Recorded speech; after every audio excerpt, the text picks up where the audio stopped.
नमस्कार। आज सुनिए हरिशंकर परसाई की व्यंग कथा बच्चलन। एक बाड़ा था।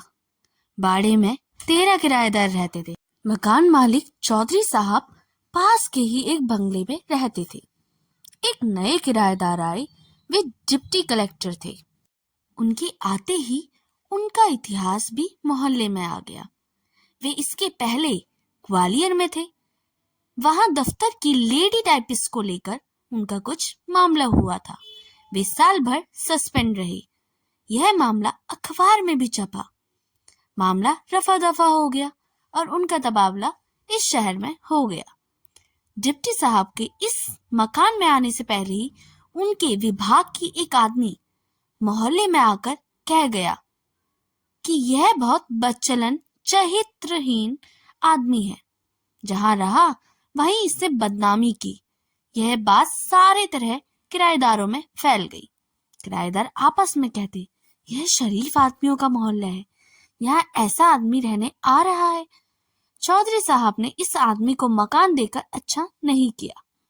कोई कहते, बहू बेटियां सबके घर में है, यहाँ ऐसा दुराचारी आदमी रहने आ रहा है, भला शरीफ आदमी कैसे रहेगा।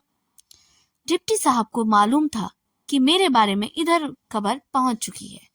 वे यह भी जानते थे कि यहाँ सब लोग मुझसे नफरत करते हैं, मुझे भी बदनाम मानते हैं। वे इस माहौल में अड़चन महसूस करते थे। वे हीनता की भावना से भी ग्रसित थे। नीचा सर किए आते जाते रहते थे। किसी से उनकी दुआ सलामत नहीं होती थी। इधर मोहल्ले के लोग आपस में कहते, शरीफों के मोहल्ले में यह बच्चलन आ बसा है। डिप्टी साहब का सिर्फ मुझसे बोलचाल का संबंध स्थापित हो गया था। मेरा परिवार नहीं था, मैं अकेला रहता था। डिप्टी साहब कभी कभी मेरे पास आकर बैठ जाते थे।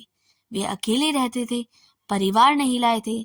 एक दिन उन्होंने मुझसे कहा, ये जो मिस्टर दास हैं, ये रेलवे के दूसरे पुल के पास एक औरत के पास जाते हैं। बहुत बच्चलन औरत है। दूसरे दिन मैंने देखा, उनकी गर्दन थोड़ी सी उठी थी। मोहल्ले के लोग आपस में कहते थे, शरीफों के मोहल्ले में ये बच्चलन आ गया है। 2-3 दिन बाद डिप्टी साहब ने मुझसे कहा, ये जो मिसेस चोपड़ा है, इनका इतिहास आपको मालूम है? जानते हैं इनकी कैसे शादी हुई थी? 3 आदमी इनसे फंसे थे। इनका पेट फूल गया। बाकी 2 शादीशुदा थे। चोपड़ा को इनसे शादी करनी पड़ी। दूसरे दिन डिप्टी साहब का सिर थोड़ा और ऊंचा हो गया। मोहल्ले वाले अभी कह ही रहे थे, शरीफों के मोहल्ले में कैसा बच्चलन आदमी आ गया है। 3-4 दिन बाद फिर डिप्टी साहब ने कहा, श्रीवास्तव साहब की लड़की बहुत बिगड़ी हुई है, ग्रीन होटल में पकड़ी गई एक आदमी के साथ। डिप्टी साहब का सिर और ऊंचा हो गया। मोहल्ले वाले अभी कह ही रहे थे, शरीफों के मोहल्ले में यहाँ बच्चलन आ गया। 3-4 दिन बाद डिप्टी साहब ने कहा, ये जो पांडे साहब हैं, अपने बड़ी भाई की बीवी से फंसे हैं। सिविल लाइंस में रहता है इनका बड़ा भाई। डिप्टी साहब का फिर से सर ऊंचा हो गया। मोहल्ले के लोग अभी भी कहते थे, शरीफों के मोहल्ले में बच्चलन आ गया। डिप्टी साहब ने मोहल्ले में लगभग एक के बारे में कुछ पता लगा लिया था। मैं नहीं कह सकता कि यह सब सच था कि उनका गढ़ा हुआ था। आदमी वे उस्ताद थे, ऊंचे कलाकार। हर बात जब वे किसी की बच्चलनी की खबर देते, उनका सिर और ऊंचा हो जाता। अब डिप्टी साहब का सिर पूरा तन गया। चाल में अकड़ आ गई थी। लोगों से दुआ सलामत होने लग गई थी। कुछ बातें भी कर लेते थे। एक दिन मैंने कहा, बीवी बच्चों को भी लाइए ना, अकेले तो तकलीफ होती होगी। डिप्टी साहब ने कहा, अरे साहब, शरीफों के मोहल्ले में मकान मिले तभी तो लाऊंगा बीवी बच्चों को।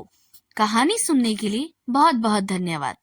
कहानी अच्छी लगी हो तो आप इसे खुद तक ही ना रखें, अपने मित्रों, अपने परिवारजनों के साथ शेयर कर सकते हैं।